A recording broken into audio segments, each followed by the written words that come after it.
What's going on, yo? Welcome back to Last Week in the NBA, the series where I recap you on all the top performers, news, rookie reports, and standings from this last week in the NBA. And that brings us back to the spreadsheets. It's always great to get back on a spreadsheet. And by the way, thanks to you guys that have been showing a lot of interest in the spreadsheets in particular in the past couple weeks. I've had a lot of people reaching out like, oh, can I get a copy of this spreadsheet, or can I show you this spreadsheet, or can you explain to me how you do this spreadsheet and stuff like that. I look, spreadsheets are cool at the end of the day, so I appreciate you guys showing some interest in it. And you guys have also asked me to kind of fine-tune the spreadsheet a little bit to where we didn't really have a points per game over the year section. I just kind of was showing hey, who are the top performers of the last week? So I have split it up here so that you guys can now see hey, here's the top performers over the year for points per game. It still has a qualifier on it that's set here saying, hey, these guys have to have played in at least 28 games, because I think teams have played about 37 at this point. We're getting close to halfway through the season, but yep, so that's there now, along with the points leaders from this last week. But anyway, we got a lot of things to cover in this video. We're going to go over some of the statistical leaders and stuff, the top performers last week. We got a bunch of interesting news to talk about: the rookie report, a standings update. So yeah, let's jump into it. Starting off with top performers, the first player I want to highlight is Zach LaVine here. And look, I'm a Bulls fan, trying not to be biased at all, but Zach LaVine's been absolutely crushing it as of late. In 3 games this last week, he averaged 33 points per game. I think he's on a 30-point game streak or something like that. It's 5 or 6 games, something crazy. 5 assists, 6.5 rebounds, getting almost a steal per game, and the blocks aren't really a part of it, but shot 59% from the field and 42% from 3. And honestly, these numbers aren't that crazy even compared to what he's been doing the whole season. On the season, averaging 24 a game, 52 from the field, 44.5 from 3. It's nuts. And what's a shame is both him and Vucevic for the Bulls have been just absolutely lights out this whole season, but even then the Bulls are 500 in their last 10 games. It's just, this isn't a very good basketball team, unfortunately, but for 2 guys that they're making pretty readily available for trades, it's just, I don't know, nobody's biting yet, but they're having 2 of their best seasons ever. So as much as I would hate to see these guys go as a Bulls fan, it's it is time, because again, you're maxing out these players and it's not going anywhere, unfortunately. And why is Zach LaVine and Vucevic playing so well? Part of it is you have 2 of the best playmakers in the NBA that are just facilitating on a crazy level right now between Josh Giddey and Lonzo Ball. So that itself helps a lot. You do have quite a few guys that can step out and hit and are pretty comfortable with taking threes on the team as well. So that's helpful. Guys like Zach LaVine can hit from pretty much anywhere on the court. I'll continue to say he's probably a top 5 offensive player in basketball, just because of the different array of dribble moves and his speed and finishing and craftiness and everything. It's just, I don't know, it seems pretty unmatched to me. But yeah, Zach LaVine, Vucevic, those guys absolutely cooking, especially Zach LaVine, though, in this last week. So full-on credit to him. Next guy I want to talk about is Anthony Simons over here. And now Simons hasn't had, the best season in terms of efficiency. And look, this Portland Trailblazers team is just a mess in general. But to look at him from this last week, about 26 points per game, 5 assists, 3 rebounds, shooting 52% from the field and 51% from 3. And now I was watching a lot of his highlights this last week, and it's not anything creative at all. You guys probably see some of the highlights that I've got over here in the corner and stuff, which I strategically place so YouTube doesn't take them down and stuff. I've done the math and I've done the science. I know how to not get copyright claimed and stuff at this point, so that's good. But Anthony Simons is pretty much just chucking threes right now. So is it the best basketball? Not necessarily, but he's hitting at a crazy clip right now, and honestly, he just doesn't have the space to operate to try to do much else. We all know he's got an array of dribble moves and stuff, and he's got some quickness that can help him get away from people when needed, but mostly at this point, he's just all right, I'm floating from this area in the top of the key to this area, and I'm just going to catch and shoot, or I'm just going to run up the court and chuck and shoot it, because we're the Portland Trailblazers, and I'm not finding a way to get anywhere anyway. He also talked about kind of wanting to be traded, but not really feeling comfortable to request a trade and stuff like that, because he's so sick of losing in Portland, which I have to imagine is incredibly frustrating. But hey, Anthony Simons, shout out to you this week. I hope that they can get you a new home in Orlando. Send him to Orlando. It's the most obvious trade in the NBA. It's so easy. Oh, just do it.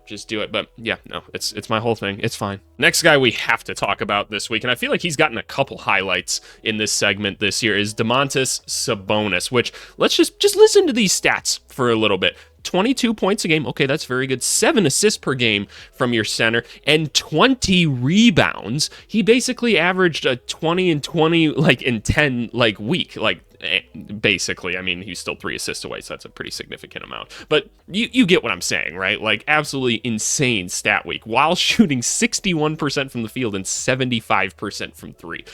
The Sacramento Kings have been winning basketball games recently, which is like, okay, so maybe Mike Brown did have to go. Maybe the coach getting fired just motivated everybody. We can take a look at guys like, I didn't mean to go and click it that way. It's totally fine. Did De'Aaron Fox not play this last week? Is that why it's not loading in my thing? That must be what it is or something like that. But no, like the Kings are winning basketball games, which is pretty cool. I never thought that there was a huge problem throughout the year, but maybe they just really weren't kicking with Mike Brown and stuff, and they just kind of wanted him gone. It just kind of goes to show that no matter how good a coach seems, and I don't know this for sure at the end of the day, but sometimes things are happening behind closed doors that we just don't understand because we're not in the locker room. And so maybe that was just the case at the end of the day. I don't know, and we'll see if the Kings can obviously keep it up. But Sabonis is just on a tear right now. He's kind of back to being the hub guy and everything, and it's probably helped that Keon Ellis has been playing a little bit more, and he's been actually hitting some threes as well when he kicks it out to him. So shout out to Domantas Sabonis, man, because 20 rebounds in a week, like as an average when he played 3 games, is crazy. And it's not like it's too crazy off from his normal averages. I mean, look at this efficiency overall. I mean, 46% from 3 on the year, 50-60% from the field, 20 points per game, 14 rebounds. He is now the leader in the rebounds category, which is crazy. So Sabonis is an awesome player. The defense is always like a little bit questionable, mostly just because he's not much of a rim protector, but you know what I'm saying. Final guy I want to highlight this week, I can't talk. I'm trying to get this stuff pre-recorded for you guys before I leave, but it's Tyrese Halliburton here, who Tyrese Halliburton's been kind of struggling at points this year, but I mean, if we look at his overall stats for the year, they are starting to climb back up. Like he's finally a little bit above league average from 3 again. The field goal percentage might take a little bit to creep back up, but in this last week, 21 points per game, 10 assists. The rebounds are a little bit low in my opinion for a guy of his height and stature, because you would kind of want him crashing more because he's such a good like player in transition. It'd be nice that he could just start more breaks and stuff. So that's probably something I'd be trying to say to him. But look at this, 57% from the field and 3. That's pretty crazy. That's pretty dang nuts right there. And he was a plus 18 this week through 3 games. So shout out Halliburton. Like when I watch him, he does look more comfortable. Like he still feels a step slow to me in comparison to like where he was last year. And so maybe, I don't know, maybe there's just something going on there that I don't understand, but it's just my eyes catching me still. And I'm like, that doesn't quite look like Halliburton still. So I don't know. We hope that he's continuing to get better. The Pacers have been winning some games recently, and they're starting to kind of pick it back up, and the offense is starting to pick back up. I mean, we can take a look at guys like Pascal Siakam, who have had like a super, he's always underrated, right? But an incredible season, like 50-40 again in the efficiency, 20 points per game, 7 rebounds, 3 assists. That's awesome. You can take a look at the likes of Miles Turner, who's also having a very good season. Like when your center shooting at 39% from 3, and he's getting you 2 blocks, 15 points, and 7 rebounds. Like there's a lot of good things going on. There's guys like Benedict Mathurin and stuff who you hope like they can start to like pick up some efficiency and stuff, but still for their young career, it's very exciting. And so if they can kind of all get it to click again, maybe the Pacers can make a little run again. I don't know. I'll be curious to see. If we can take a look around the NBA in general, then, I mean, here's the points per game leaders that I was talking about. So shout out to those of you that commented that and were asking for that. I much appreciate it. By the way, I might start doing like a comment of the video or something like that, where I show like a comment that I thought was interesting from the last video. So let me know if you guys want to see something like that. But your points per game leaders right now, Giannis, not a surprise. Jokic right behind him. If I were to pull up Jokic here, you're going to see that he still appears in almost every category. He is the best player in basketball. Right now, he shot 100% from 3 in this last week, and if I pull up his stats just overall for the year, which most of them are already on the screen because he's just a monster, he's dominating the NBA like we've never seen before. So there's Jokic, Shea, doing Shea things, right? Just absolutely cooking everybody. Jason Tatum. There are a couple people like in between here. I think Paolo Banchero is like technically number 4, but he's only played in like 4 games. LaMelo Ball also is up there, but he's missed quite a few games, so that's why they're not on there. But Jason Tatum continues to have an amazing season. De'Aaron Fox, despite some efficiency questions at times, still up there, which is very cool. Anthony Davis, kind of the same thing. While efficiency isn't great from places like 3 and stuff, he's still having an incredible season. Tyrese Maxey, his efficiency is really all over the place, but we're going to cut him some slack because young guy on one of the most dysfunctional teams I've seen in a while, so shout out him there. And then we got Ant Edwards, who apparently is a 3-point shooter now, and the Timberwolves the Timberwolves make me upset. They make me upset, but we'll talk about that later in the video. So those are your points per game leaders. If we look at the assists, it's still Trae Young up at the top, running away with it. Jokic is almost averaging 10 a game. Pretty crazy. Cade Cunningham, I'm so glad that I spent the whole summer telling you guys, I was like, Cade Cunningham is so good. You guys have you have no idea. It's just he's on such a bad team, and now we get to see it. It's awesome. Tyrese Halliburton again, LeBron James, pretty crazy that he's still up there doing this. I've got a video coming out for you guys this week called there was an article written about someone was predicting who the top like 25 players in the NBA would be 5 years from now, but it was written in 2019, so we're at the 5-year later mark, and they didn't have like LeBron, KD, or Curry like ranked in there, and it's just like, man, crazy to think about that those guys are still dominating. Looking at the rebounds, Sabonis, we already talked about that. Karl-Anthony Towns continues to just be a monster this entire season. Jokic again. Zubats, who super underrated season this year. If you haven't been watching him so far this year, you should continue to watch him. It's been just amazing. Giannis, again, not a surprise here. The steals, Dyson Daniels, nobody's going to catch him. He's the steal master in the NBA. Tyrese Maxey, again, another counting stat to put next to him. Shai Gilgeous-Alexander, we talked about last week. All the Thunder players basically just get all the steals in the NBA because Jalen Williams is also here. Shout out Jokic as well, but Jalen Williams is here. Lou Dort is pretty close on this list. Cason Wallace, Alex Caruso would be if he had like played in enough games and stuff. So like Aaron Wiggins is high on that list as well. It just continues and continues and continues. The Thunder are just so scrappy defensively. It's so much fun to watch. Blocks per game, Wemby is up to 4 a game, which, you know what? That should be the expectation at this point, shouldn't it? I just feel like it should. Walker Kessler's having an awesome season overall in terms of like his efficiency for the team. I mean, don't ignore the 3-point shooting. He's not taking that many, but 72% from the field is absolutely crazy. That's absolutely crazy. You'll see he's number 1 in field goal percentage right here. Anthony Davis, then Miles Turner, Brook Lopez. I would expect that these 5 are pretty consistently on this list. Again, moving on to field goal percentage, we talk about what it takes to qualify for this. I say you have to take at least 5 shots in each game, and you have to take at least 3 threes to fall in the 3-point percentage leader. So Walker Kessler, Daniel Gafford, and Derek Lively are Mavs dynamic duo. Jared Allen, then, who Jared Allen actually has had a really good week of basketball as well. 20 points, 12 rebounds, a steal, almost 2 blocks, 86% from the field. Crazy. So shout out him. And then Jalen Duren, who continues to have like a much more productive season than before. It's funny what happens when you start winning basketball games. He's close to 70% from the field and then almost getting you 10 and 10 in a block. That's all you need. He just runs the floor and catches alley-oops. That's what he does. So we absolutely love that for him.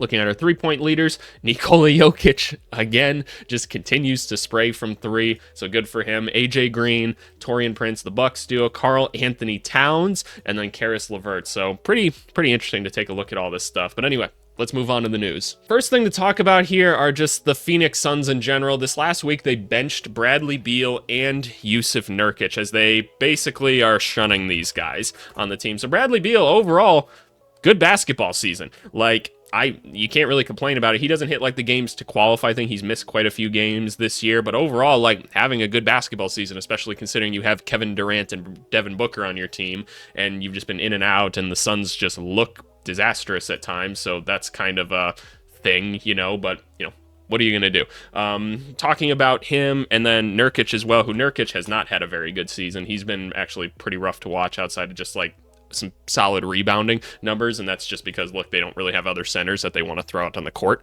right now. But Yeah, no, the Suns are benching both of them. They're basically shunning these two dudes because Bradley Beal has the no trade clause. It's this whole thing. They want to trade him for Butler. He's basically saying, like, no, I have all the power. I don't want to get moved. And, you know, so they're just benching both of them so that they don't get hurt. And they're basically trying to piss off Bradley Beal enough to waive his no trade clause and stuff. But this is a messy situation. The Suns are impossible to watch right now. It just looks really bad.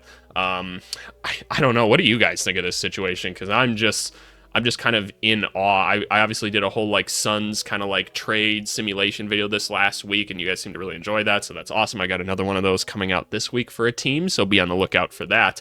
I've already recorded it and everything, but no, they're just going to bench these guys, I guess, and try to trade them. I mean, yeah, Nurkic, you just got to find a center that can do something well with this group. Apparently, like, assuming you're going to keep, like, some sort of big three, whether it's Beal or Butler, I don't know, right, what ends up happening.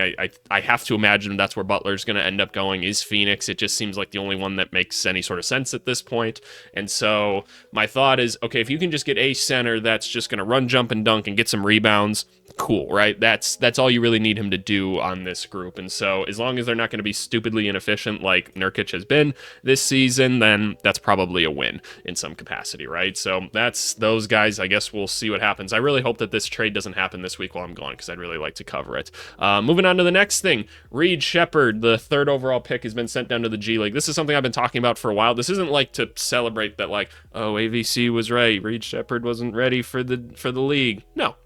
Relax. I think Reed Sheppard's still going to be a solid NBA player at the end of the day. I just think it's going to take a little bit of time. It's going to take a little bit of time. That's what I was trying to tell people this offseason. Things like size and physicality and everything, it does matter at the end of the day in the NBA, and it's important. But he did get sent down to the G League, which is good. Like, the reason you send him down there is to go get some confidence, right? Go beat up on some dudes, because he's better than G League dudes, right? Like, we know that. He's just kind of in this weird little limbo stage right now because he's really, really young, and so that's totally fine. That's gonna happen. But he scored 50 points when he was down there, and he had like another like 24-point game, I think, last night or something like that, which that's not a crazy number for the G League all said and done, because the scoring is just so high in the G League. But regardless, good. Go get your confidence up. Keep him down there for a week or two. I did see this article here, like, Reed Sheppard was the best player in the draft. No. Don't fool yourself. No. But go get your confidence back up. This is good. This is a good thing for the Rockets too. You don't need him to play right now anyway. You have so many other players that are playing well for you this year at that position, whether it be Fred VanVleet over here, or it's Ahmed Thompson, who probably should just start at this point because Ahmed Thompson's so good. But regardless, Reed Sheppard, send him down there. Let him chill for a little bit. It's going to be good for him. So we love that at the end of the day. Next thing, the NBA teams are struggling to trade. I've written this down because like a report was written, and I talked about it in a video earlier this week about how teams are basically like, oh my god, it's so hard to make trades nowadays. And it is, and this is something that I tried to kind of mention this whole offseason, is like, because of how the rules are structured now, it's going to continue to be harder and harder to trade. And I think that that's good for the league overall. Like, this is going to make teams really think about who they want to sign and stuff like that to long-term things. That's why the Heat don't want to re-sign Butler, right? They don't want to get stuck with people because they know it's too hard to trade them. And so I think it's good. I think it's going to keep certain players like on teams for longer, so that, you know, fans can start to like connect with those guys a little bit more, right? I mean, who knows? Maybe with our society, we're too impatient, and as soon as somebody has 20 bad games, we want to trade them and stuff, right? But, you know, is what it is. So I think that that's an interesting note at the end of the day, just that teams are really struggling to make trades. It's going to cause adjustments. I wonder if this will bring free agency back, because free agency doesn't really like happen anymore. Like, it's a lot of like sign-in trades and stuff like that. And I remember growing up like, oh, Carmelo hit free agency. Who's he going to sign with, right? And so I don't know. I think it's interesting. I think it's going to be good for the league at the end of the day. Okay, next one that we got here is a Trae Young. I should put the sound on for you guys, and maybe I'll put my headphones on so I can listen as well. But we do have a highlight actually of this week, because Trae Young hit a crazy game winner right here. So let's take a look at this whole play right here. Let's go. So we got the Jazz down 3. Where are we going with the basketball? We get the ball, and there's a tip. Oh, Dyson Daniels almost with the steal. Colin Sexton, step back. Oh, Jazz fans go crazy. All the white people stand up. But Trae Young says, let me have this dance real quick. Hey, ice Trae. Yeah, brr. That's just so fun, man. That's nuts. That's the type of thing that sparks a team and keeps them going for a little bit. Shout out Trey, man. Let me see this again. Let me see this again. Where do we see it? Where do we see it? So Sexton, he's trying, man. Effort always high from half court. Why not? Nothing but net. Oh my goodness. Oh man, I love some Trae Young, man, when he's hot. I really do. I really do. Let me take my headset off really quick. I'm trying to keep these videos a little more just like authentic and flowy and stuff, not as choppy and stuff like that. I don't know. You guys let me know what you think. So yeah, that's what we got for Trae Young in this one. Some Zion Williamson news. We actually have to talk about him twice in here, but first thing that we want to talk about, Zion Williamson is back. He is back. He played in a game versus the Timberwolves the other day where he looked pretty damn good. He had a pretty nice 360 windmill, pretty casual. No, Zion Williamson's one of those guys that apparently can just come in and dominate basketball as soon as he gets back in, right? We all know he's a top 10 player in the NBA even when he's not in shape. That's how crazy talented this guy is. Obviously, there's some other things to talk about with Zion already this year, but this is what makes it so hard, because I know that there's the camp of people that, look, I kind of find myself in it at times, where it's like, look, this whole thing with his injuries and maybe not taking basketball seriously enough has come into question a bit too much. I just don't want to deal with it at this point if I'm New Orleans, especially if maybe I get the first overall pick again this year, right? And I can get another like really good like potential all-NBA player in a draft in a Cooper Flagg, Ace Bailey, or Dylan Harper, right? I've told you guys I think all three of those guys are that good. So it's where I struggle, right? Because this guy's a generational talent. He's so good. There's going to be so many teams that would be interested in taking him on, right, for the right deal, just because like you don't pass up on a talent like this at the end of the day if you have the chance to get him. But what are you going to do, right? Does he lock in if he's somewhere that's not New Orleans? Because he's made it pretty clear, like, he's not a big fan of being here. He never really wanted to be here. His agents have made that clear as well. So I don't know what you do at the end of the day. I really don't. But talk about some other things before we come back to the Pelicans. Let's talk about the California wildfires and everything. To those of you that are out in California or something like that and you're watching this, or you've got someone that's affected by it, you're in my thoughts, which I know doesn't mean much right now, but I hope you guys are okay. Please find shelter and everything. Take care of yourselves. It's a scary situation. If you haven't been made aware of it, go look into it. It's horrifying stuff. It legit looks like a horror movie out there. And so we've seen a lot of NBA games getting canceled, players talking about losing their houses. Kawhi Leonard stepped away from the team so that he can go take care of family and stuff like that, which, Jesus Christ, it's horrible, y'all. It's horrible. And that's just kind of the unfortunate thing about the ecosystem out there and everything, that the fires can just happen, and it can happen so fast, and those winds that are carrying the flames and everything and making these fires just move, the devastation's crazy. So we'll see how this affects the NBA. Again, a lot of postponed games right now. We hope that everybody's doing okay, but I just kind of wanted to bring some attention to that and say, go find some funds to donate to and everything. I know I'll probably look to do that as well, so if I find something, maybe I'll throw it in the Discord or something. By the way, go join the Discord and everything to keep up with everything. So just talking about that, but more Pelicans stuff to move back into them. If I just scroll up in the news section a little bit from Zion, the New Orleans Pelicans have had to punish Zion Williamson already in his return because he was late for a plane ride, which pretty typical thing if you're late for stuff like that, and it's definitely not a one-time offense thing. It's definitely a multi-time offense thing, and that's why they did it. So they suspended him for a game, and it's just like, oh man, it just, as soon as he gets back, it continues, right? And then on top of that, Herb Jones is out for the year, which I'm sure Pelicans fans are kind of just like, look, let's just keep losing games anyway. It's been a complete disaster this season. Let's just move on, right? I don't want to deal with it at this point anyway. Herb Jones has been kind of having a rough season, all said and done, so not the best way for it to end up. The defense has still been really good, but otherwise it's been a little rough for Herb, so he's going to be out for the rest of the season. And the Pelicans, just disastrous luck in season continues. I don't know how all these players just keep getting hurt like this, but it's insane. And yeah, that's what we got for news. Let's move on to the rookie report. All right, y'all, moving on to our rookie report, and I'll keep it a buck with y'all. It was not a good week for the rookies. Just overall, not a great week for them. As always, we've got these guys ranked in terms of like points per game, as that's usually the highest indicator of who wins rookie of the year. Alex Sarr is sitting at the top. He's pretty much tied with Jalen Wells at this point. Alex Sarr, as of late, if you look at just like the last month, been very good. This last week wasn't the greatest for him offensively, kind of fell back off again, but rookie season, it's going to happen. He's also on the Wizards. We kind of expect that out of him at this point. Defense still looking elite, right? Jalen Wells, also not the most efficient week this last week. I'm going to keep it real with you. All of these guys, and quite a few of these guys as well, didn't have the best weeks overall. But overall, Jalen Wells continues to have a very good and efficient NBA season. Risa Shea actually shot like 50% from three this week, which was a nice improvement. Some of the other things were a little bit scary still. Stephon Castle, turnovers and efficiency still continue to pretty much plague him, but young guard, that's fine. We expect it. The defense is still looking really, really good. He makes the occasional mistakes here and there, whereas Alex Sarr seems like he's just kind of always locked in on defense, which is kind of what we expected out of him. That's why he was so highly touted.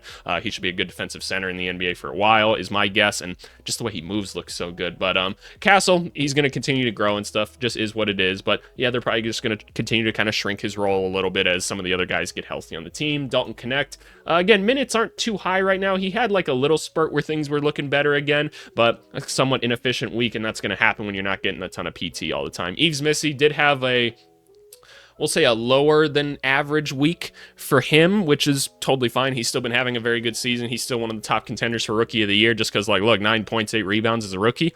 Very, very solid. He did have one really good game this week. I can't remember who that was against, but it was a solid performance. Bub Carrington has actually kind of been on an upswing as of late. He's been hitting more of his shots and everything. The turnovers still continue to be a little bit, and finds himself out of defensive position a little bit, but the effort's always really high out of him, so I've been digging that out of him, but overall, still a long ways to go. Tristan Da Silva had a pretty rough week again. The efficiency continues to be a problem for him. He looked a little bit indecisive in some of his pick and roll things this week, which I'm still pretty surprised that they've been putting him in those, but he looked pretty solid the previous weeks in them, so I guess that's something we'll just have to monitor. Young guy at the end of the day, but a little bit older than some of the other people. Keyshawn George, I don't know, the effort bothers me with him because I kind of noticed a bit of an effort thing out of him in college as well, but I always want to maintain that, look, when you're playing for a team like the Wizards and you're just getting your ass kicked every single night for multiple weeks, it gets kind of hard to be competitive. So I want to give him a break there, but I don't know. I haven't really enjoyed watching his game a ton this season, so hopefully he picks it back up, though. I mean, he does have some talent to him for sure. Ryan Dunn, defense continues to look awesome. They're putting him on the best player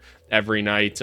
Efficiency still wasn't great, but he did have a better scoring output week. He was kind of back to doing more of his backdoor cuts and stuff like that, so that's awesome. Ron Holland continues to give a great effort, still has no clue what's going on, but it's fine. He's getting experience, right? That's what we want at the end of the day. I think it'd be better off if the Pistons probably just found somebody else to kind of take up his minutes this year and let him kind of cook in the G League a little bit more, but that's just my thought. AJ Mitchell, I don't think he was actually playing in games this week, if I remember correctly, but I don't know. Overall, he's been really interesting, and honestly, I want to bring up the conversation of look, the Thunder's first round pick, Nikola Topic, hasn't played this year due to injury, right?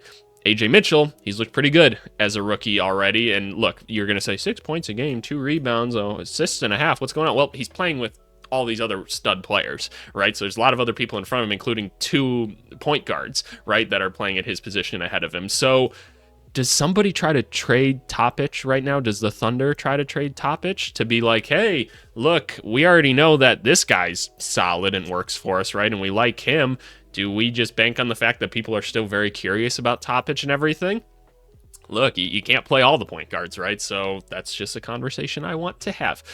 Jamison Battle over here, who he's just going to keep hitting 2 3-pointers a game. That's his whole game. So shout out to him and the Raptors, who just play only second-round picks at this point. So good for them. Donovan Clingan had a good week. He had a good week. He hit a third of his 3-pointers, which is awesome. He was efficient. He still looks a little bit clunky and a little bit injured, so maybe he just has to get into shape. I don't know. But overall during the week, I mean, we can go look at his weekly numbers here. Donovan Clingan, 62% from the field, 7.5 points, 8 rebounds. He did get to start a little bit this week again, which I know Blazers fans are always excited about. He looks really, really good when he's starting. And really good, I should say, for a rookie. I do think this is the long-term answer for them at center, so hopefully they continue to do it. And Jamal Sheed has found his way onto our list for once, which, look, the numbers aren't great, but, it's not a great rookie class, so is what it is. He honestly didn't have such a bad week either. I know he shot really well from 3 this week. He is a pretty stable presence for them off the bench. It's nothing crazy. So, hey, we take it. Good for them. If we can take a look at some of the other rookies that don't appear on here, we already talked about Reed Shepherd. He's going to go down to the G League and cook down there for a little bit. We hope he comes back well.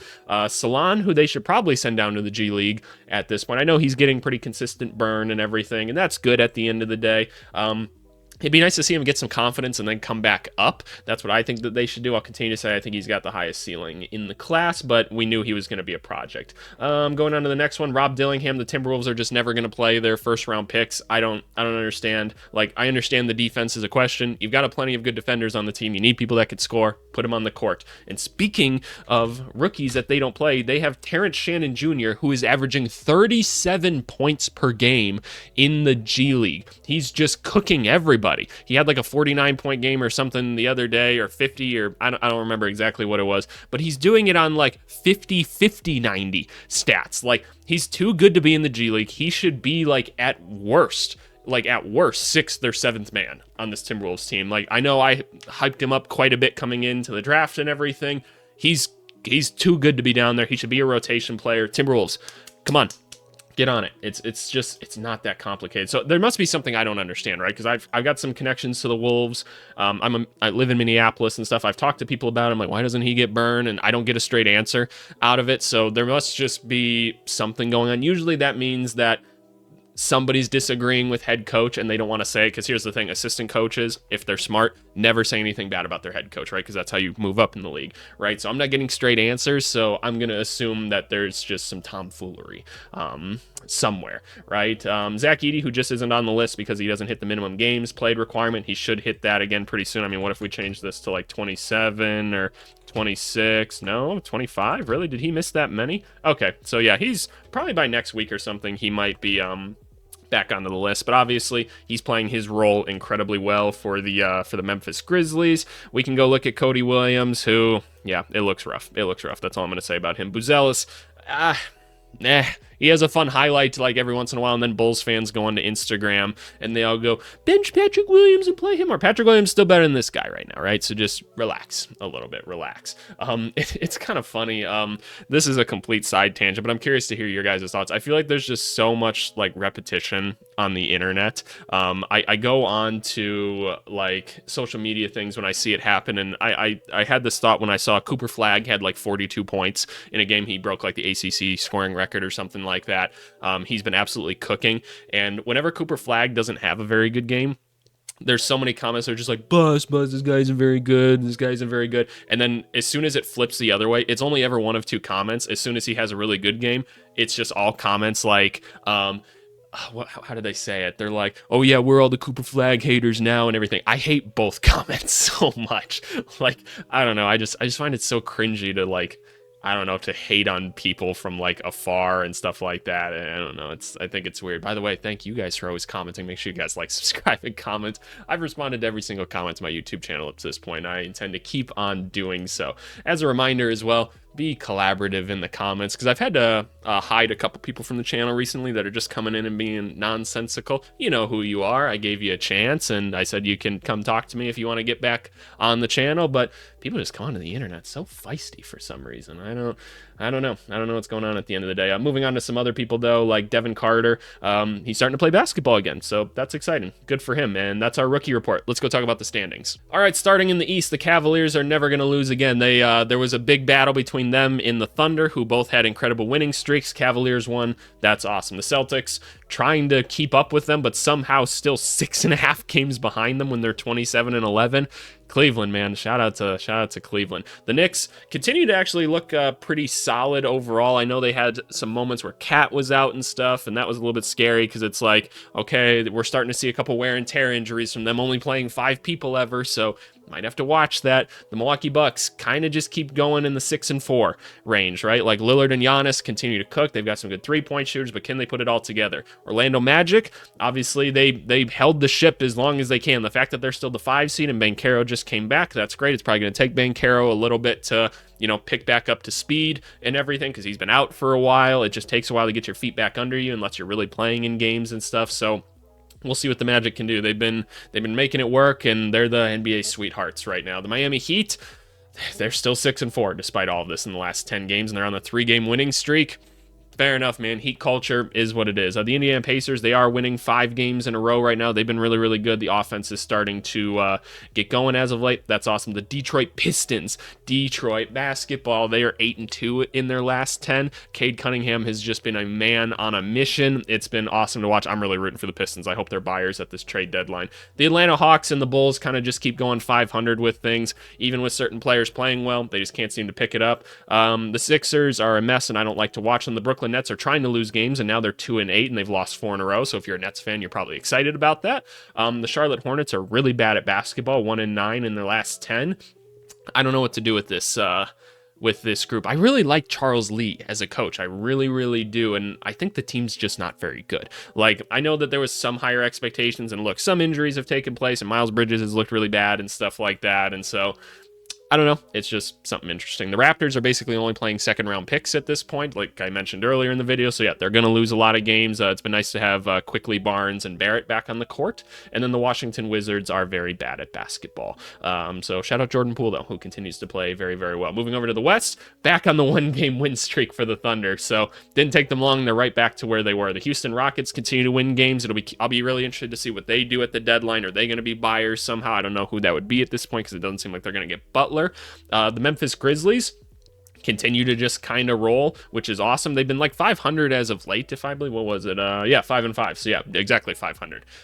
They've been a little iffy. They've had some off and on games, right? But overall, they continue to look solid. And I know they've had a little bit of a tougher schedule, so that is what it is. The Denver Nuggets, look, they're just going to keep on winning some games and not others. Russell Westbrook continues to look really, really good for them. Michael Porter Jr. still looks really good for them. So I don't even know if you want to trade Porter Jr. at this point. I think you just got to find a way to bring some bench onto this team. Julian Strawther, I feel like, has looked a lot better as of late, too. And that's a guy I've been expecting to kind of break out a little bit. So we'll see. The Mavericks are without Kyrie and Luka. So best of luck to them. The Lakers are somehow still the 6th seed despite all the nonsense going on with this team. So shout out JJ Redick for that one, man, and trying to make it happen. The Clippers, I'm still waiting for this team to fall off. I'm still saying it's going to happen. I think it happens at some point, and then they blow things up at the deadline. That's my guess. The Timberwolves are infuriating to watch at this point. Watching Rudy Gobert be completely useless on offense, still being really good on defense, and then Julius Randle just flipping the switch every once in a while is really annoying. Anthony Edwards is only able to shoot threes because he's got nowhere to go on the court. It's such a mistake they made. Such a mistake. The Kings winning 6 in a row. There we go, Sacramento Kings. Let's see where we can go with this, right? This is going to be interesting. How high can they ride this wave? The Warriors have looked really, really bad, and Steph Curry seems really sad about it. Somebody's got to do something to help him out because I refuse to just let Steph Curry's final days in the NBA be wasted. The Suns are a dumpster fire, so that is what it is. The Spurs starting to fall off a little bit. Wemby didn't have the most dominant of weeks ever, and that's basically the only way they win basketball games, so that's just going to be what it's going to be. I hate watching the Portland Trailblazers. It's just annoying. Denny has looked awesome, though, and I'm glad that they finally let him start having the basketball on this team. I know there's been people wanting to send Denny over to OKC and stuff like that, and which would be really, really cool, but Portland would be dumb to get rid of him. I think he's a really good player. The Utah Jazz, they're bad, and they're okay with it, and the Pelicans are, as we said, a dumpster fire. So, yeah.